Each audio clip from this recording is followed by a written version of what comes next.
Bismillahirrahmanirrahim. Assalamualaikum warahmatullahi wabarakatuh. Selamat pagi, salam sejahtera. Saya doakan semua pelajar 4 Falah 2021 dalam keadaan yang baik dan keadaan yang sempurna. Pada hari ini alhamdulillah kita dipertemukan lagi dalam PDPR secara maya yang saya rakamkan untuk PDPR kita pada hari ini. Okey, jadi pada minggu sebelah kita telah pun berbincang tentang pengenalan kepada landscape, khusus kepada elemen-elemen ataupun unsur-unsur dalam landscape. Okay, jadi apakah unsur-unsur dalam landscape yang kita ada 4. Kalau kita ingat balik, kita ada unsur tumbuhan, elemen atau unsur air, muka bumi yang ketiga, ataupun topografi, dan akhir sekali kita ada unsur binaan ataupun batu-batuan. Jadi ini 4 unsur elemen landscape kena ada dalam sesebuah perlandscapan. Okey, jadi pada hari ini kita akan berfokus kepada yang kedua akhir dalam refleksikan diri ni, iaitu memilih tumbuhan berdasarkan ciri tumbuhan landscape, mencadangkan tumbuhan hiasan berdasarkan fungsi fizikal dan estetika dalam perlandscapan. Jadi kita tumpukan kepada dua objektif yang perlu capai pada hari inilah. Okey. Jadi diharap dapat pelajar bersedia untuk kita membincangkan dua perkara ini dengan buku nota, pensel, pen dan sebagainya di rumah, supaya kita dapat mencatat mana yang penting. Okey, kita sambung kepada memilih tumbuhan berdasarkan ciri tumbuhan landscape.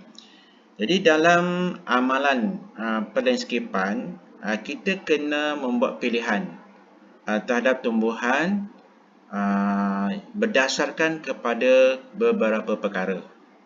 Yang pertama ialah ciri tumbuhan berdasar kepada tekstur, yang ini rupa, susunan daun, susunan ranting, batang, ataupun jalinan-jalinan daun, kasar ataupun halus daun tersebut atau pokok tersebut, daripada pandangan tekstur pandang dan tekstur sentuh. Jadi ada dua tekstur dekat sini. Tekstur pandang, kita pandang pokok mungkin daripada dekat ataupun daripada jauh. Kita lihat kepada tumbuhan yang dapat cahaya dengan tumbuhan yang tidak dapat cahaya, terlindung cahaya. Jadi kat situ ada tekstur pandang. Tumbuhan yang mendapat cahaya, mungkin warna ataupun color dia berbeza dengan tumbuhan yang terlindung oleh cahaya matahari, kan? Kemudian mungkin berlaku pada musim tengkujuh, musim panas atau kemarau. Jadi tekstur pandang tumbuhan ni berbeza-beza.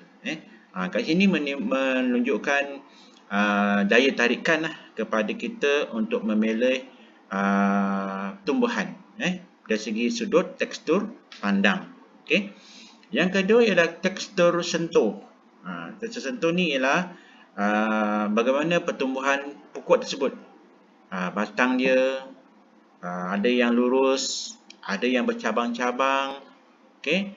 Daunnya ada yang kasar, ada yang sederhana, ada yang halus. Okey. Jadi kita nak pilih tumbuhan berdasarkan kepada tekstur pandang ataupun tekstur sentuh. Okey. Contoh di bawah gambar tu ada pokok heliconia. Kita bandingkan dengan pokok celosia, balung ayam, ataupun kita bandingkan dengan pokok kana, ataupun bunga tasbih. Okey. Jadi ini ialah perbezaan ataupun tekstur pandang yang ataupun tekstur sentuh yang kita boleh perhatikan. Okey. Ciri yang kedua tumbuhan untuk kita pilih ialah ciri warnanya. Yang ini pernah saya sebut. Okey, dalam jenis-jenis tumbuhan. Kita ada baca jenis tumbuhan utama, jenis tumbuhan renek, jenis tumbuhan palma, sampailah jenis tumbuhan kepada orkid kan. Kita dah tengok pokok-pokok tersebut dan ciri warna ialah ciri yang paling penting dalam pemilihan pokok. Contohnya macam pokok puding ni. Pokok puding, pokok bunga raya, pokok puding warna dari segi daunnya. Walaupun dia susah kita nampak bunga dia, tapi daunnya sudah memegang peranan yang menarik dalam kita mereka bentuk landscape. Bunga raya, bunga warna pada daunnya dan warna pada bunganya. Satu lagi ialah pokok Carbella dalam ni. Yang ini dari segi buahnya dia warna hijau dan sebagainya. Jadi inilah dari segi warna mainkan peranan dalam pemilihan tumbuhan landscape. Yang ketiga, pokok yang dipilih berdasarkan kepada bau-bauan. Terdapat tanaman yang mengeluarkan bau-bauan daripada bunga, daun dan kulit. Tiga benda ni, bunga, daun dan kulit boleh mengeluarkan bau. Kalau saya gerakkan cursor saya ni, ini ialah pokok kemboja. Ini pokok kemboja plumaria. Ini pokok melur ataupun Gardenia jasminiadis. Dan ini pokok cempaka, Marcella champaka. Dan atas ini ialah pokok lantana camara, bunga tahi ayam. Tiga pokok utama ni mengeluarkan bunga yang bau yang agak sedap. Tapi pokok lantana camara atau bunga tahi ayam, bunganya kurang enak. Tapi bunga dan daunnya sangat menarik. Jadi kita pilih mana pokok yang kita nak pilih lah. Berdasarkan kepada bauan, kepada persekitaran landscape yang kita nak bina.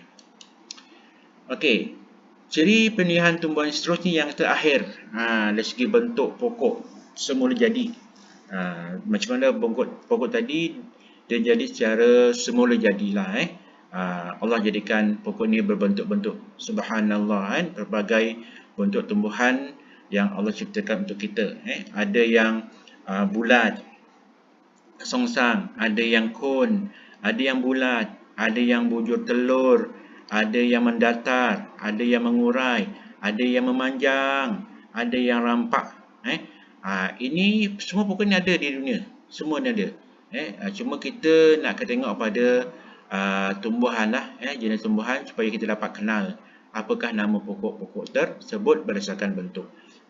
Jadi ada 4 ciri dalam pemilihan pokok. Yang pertama tadi ialah tekstur pokok, sama ada tekstur pandang ataupun tekstur sentuh. Yang kedua, warna, warna bunga atau warna daun pokok. Yang ketiga ialah dari segi bentuk pokok yang ada depan mata kita ni, bentuk pokok. Dan yang keempat ialah dari segi bauan. Jadi ini ialah beberapa keadaan yang mana kita kena pilih pokok berdasarkan pada 4 ciri tersebut. Objektif yang kedua dalam PDPR kita ialah kita kena mencadangkan tumbuhan hiasan berdasarkan fungsi fizikal dan fungsi estetika dalam perlandscapan. Fizikal ni apa yang kita nampak dan kita boleh sentuh. Estetika ni ialah nilai penilaian kita terhadap sesuatu yang boleh kita sentuh dan boleh kita nampak. Estetika. Dalam perlandscapan. Cuba tengok kepada pelan induk landscape ni.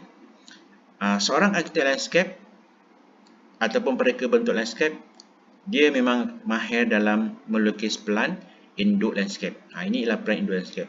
Kita lihat, ini ialah sebahagian daripada aktiviti perlandscapan di satu kawasan. So elemen dia ada elemen tumbuhan utama, elemen pokok renek, elemen tumbuhan lagi, elemen pokok palma, elemen tumbuhan pokok renek dan juga elemen penaan. wakaf, ini pergola, elemen air, air pancuran, dan juga kita ada elemen tumbuh-tumbuhan. Jadi ini ialah Plan Indo Landscape di mana dia menyatakan kepada kita bagaimana aktiviti perlandscapan itu dilakukan berdasarkan kepada pemilihan ciri tumbuhan. Okey.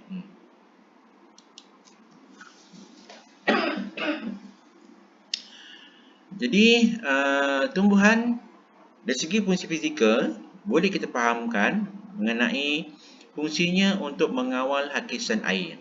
Yang ini pun kita dah bincangkan, tapi sebagai ulangan, fungsi fizikal tumbuhan ia mengawal hakisan air daripada air kepada tanah. Jadi dengan adanya tumbuhan, akar tumbuhan tadi akan memegang tanah supaya elak daripada hakisan air berlaku terhadap permukaan tanah.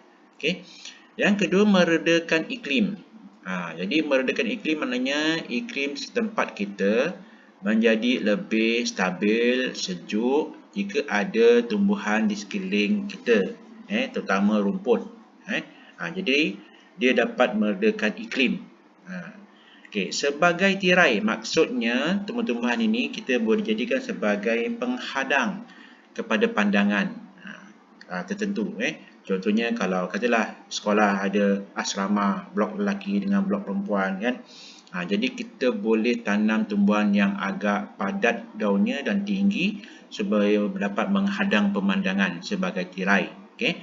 Yang keempat dalam sikl tumbuhan ialah teduhan. Ada pokok yang ditanam di sekitar jalan ataupun di pinggiran jalan untuk memberi teduhan kepada pejalan kaki. Ini fungsi dia lah. Contohlah. Dan juga ada yang ditanam di sekitar jalan untuk mengarahkan pergerakan, hala tuju pergerakan. Jadi ini beberapa fungsi fizikal tumbuh-tumbuhan hiasan dalam perlandscapan. Ciri ataupun fungsi yang kedua bagi tumbuhan ialah fungsi estetika. Seperti mana yang saya kata tadi, estetika ialah nilai ataupun pemerhatian kita terhadap satu kawasan yang ditanam dengan tumbuhan hiasan. Jadi tumbuhan hiasan ni peranan dalam segi estetika ialah membentuk ruang luar bangunan. Automatik bila kita tanam pokok tu secara berpagaran, rapat-rapat, berbaris, dia membentuk ruang tertentu di luar bangunan rumah kita ke, pejabat kita ke, perniagaan kita ke, ataupun tempat tertentu, dia membentuk ruang luar bangunan kepada ruang-ruang yang tertentu. Yang kedua dari segi estetika, merangka atau membingkai pandangan. Ini sama macam tadi lah, tapi dengan ada tumbuhan dia lebih menarik. Yang ketiga, melembutkan pemandangan seni bina bangunan. Maksud melembutkan kat sini ialah bukan bangunan itu jadi lembut. Jika kita tidak menanam tumbuhan pada binaan, contohnya taman perumahan yang tak ada langsung tumbuhan, taman tadi menjadi keras ataupun panas, kan? Jadi dengan adanya tumbuhan ditanam di sekitar perumahan baru, maka perumahan tersebut menjadi lembut, menjadi sedap mata dipandang. Yang keempat, mengikat bangunan ataupun struktur dengan permukaan bumi, seolah-olah bila ada pokok pada bangunan yang kita bina tadi, bangunan tadi macam seolah-olah macam terikat kepada bumi, berpijak di bumi yang nyata bila ada tumbuhan. Itu maksud dia lah. Dan ada sekali dari segi fungsi estetika tumbuhan ni, dia menjadi penyatu kepada pelbagai elemen dalam sebuah kawasan. Dengan ada tumbuhan jadi penyatu kepada binaan, dengan ada tumbuhan jadi penyatu kepada air, dengan ada tumbuhan jadi penyatu kepada tumbuh-tumbuhan yang lain. Jadi itulah dia fungsi estetika. Saya ada contoh kat sini gambar fungsi tumbuhan dari segi fizikal. Apa dia? Dia memberikan teduhan. Dia memberikan teduhan kepada pengguna jalan kaki. Ini pokok palma ni. Memberikan teduhan pokok palma. Selain daripada itu, fungsi yang fizikal yang kedua, dia menunjukkan arah pergerakan. Ke arah selekuh ke kanan. Jadi inilah fungsi tumbuhan dari segi fizikal. Manakala dari segi estetikanya dengan susunan yang tersusun rapat dan cantik ini, sekali lalu pandangan kita sangat menariklah. Digabungkan pula dengan jalan ni, jalan ini. Jadi jalan ini digabungkan dengan tumbuhan, maka jalan ini menjadi seolah macam mesra kepada alam sekitar. Itulah nilai estetika pada kawasan landscape ini. Okey, gambar yang seterusnya, ini ialah landscape juga, tapi yang tumbuhan hijau, tumbuhan lembut hijau. Kita nampak tumbuhan yang besar atau tumbuhan utama ni, fungsi fizikalnya ialah memberikan teduhan. Di kawasan ini menjadi lebih redup, kan? Tapi tumbuhan renek yang bercampur-campur ni menunjukkan kepelbagaian, estetika kepada kawasan sini. Cantik kan? Warna-warni ada, kecil besar ada. Jadi ini secara langsung kawasan ini menjadi kawasan yang lebih menarik dari segi fizikal dan dari segi penilaian estetikanya. Okey. Jadi kita dah faham bagaimana kita nak pilih ciri tumbuhan, bagaimana kita nak menentukan nilai fungsi fizikal dan estetika tumbuhan hiasan. Okey. Akhir sekali, saya ada tugasan untuk semua pelajar. Kita nak mencari foto tumbuhan yang sesuai untuk ditampal di ruangan fungsi fizikal tumbuhan dan di ruangan fungsi estetika tumbuhan. Bagi tumbuhan fizikal, fungsi fizikal, kita cari tumbuhan yang boleh memberikan teduhan kepada suatu kawasan.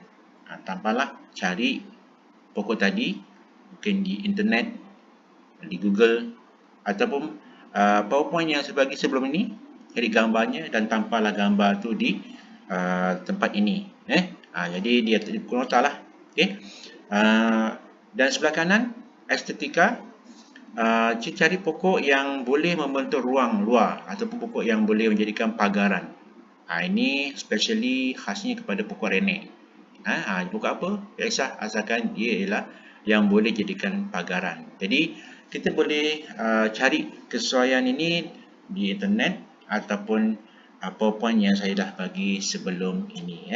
Jadi nota untuk PDPR kali ini, saya rasa pelajar dah lebih cerdik, lebih bijaksana untuk mendapatkan nota yang sesuai untuk PDPR pada hari ini.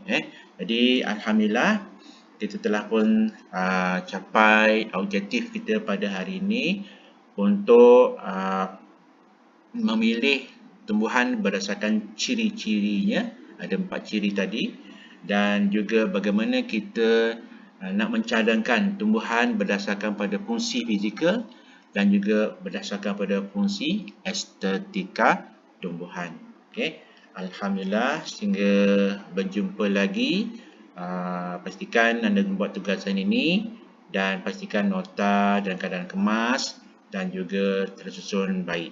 Okey, dan jaga kesihatan, jaga keluarga, jaga diri supaya kita terhindar pada segala mara bahaya yang tidak baik, dan insya-Allah kita berjumpa lagi pada sesi PDPR yang akan datang. Sekian, wabillahi taufiq wal hidayah. Assalamualaikum warahmatullahi wabarakatuh.